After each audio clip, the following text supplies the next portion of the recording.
This past week, we celebrated a funeral mass for one of our oldest parishioners, Michael, who was just a month shy of his 92nd birthday.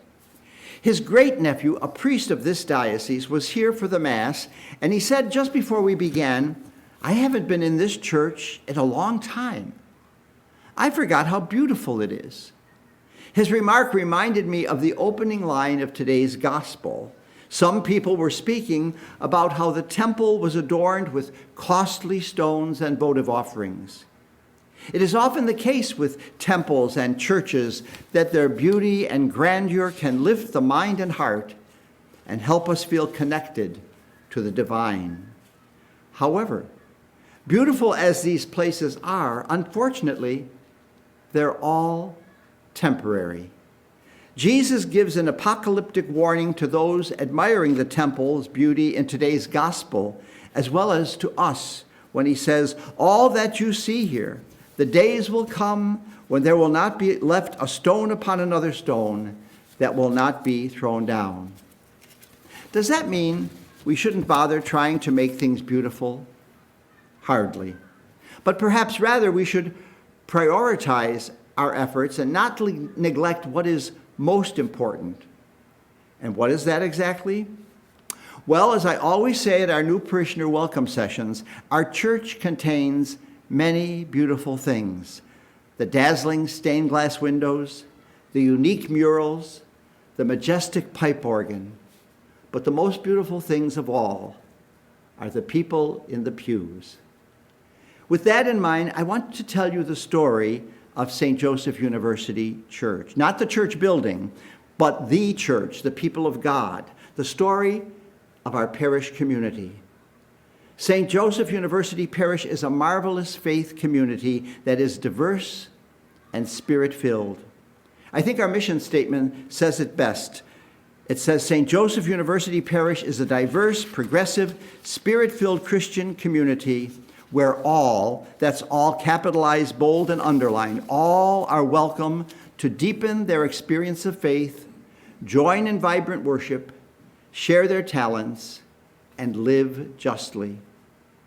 Now, extensive studies have shown that Catholics choose a parish based primarily on three criteria: the quality of the preaching, the quality of the music, and an environment of hospitality. We here at St. Joseph's have committed ourselves to these ideals while adding a fourth dimension to our identity, a commitment to social justice from the local to the global level. Our parish school is the oldest in the diocese, operating since 1850, and it provides quality education for children from diverse faiths, ethnicities, and socioeconomic backgrounds. And our campus ministry program reaches students from across the globe here at the South Campus of the university and at the Medical School of the State University of New York at Buffalo. Of course, like all the parishes of the diocese, we will be part of the upcoming diocesan restructuring program called the Road to Renewal. This program will group all of the current approximately 160 independent parishes into families of parishes. We will be part of family number 36, which will consist of campus ministry centers across the entire diocese. There's still a lot left to be determined about how these families of parishes will function, but we are currently having parish town meetings to explain what we already know about them. We've had 10 of these one-hour meetings, and we're going to have another 8 to go, including 2 this coming week. And I'll tell you more about that in the announcements following Mass.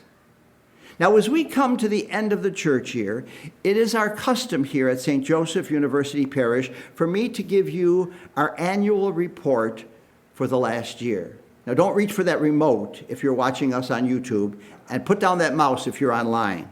Stay with me for just a couple more minutes.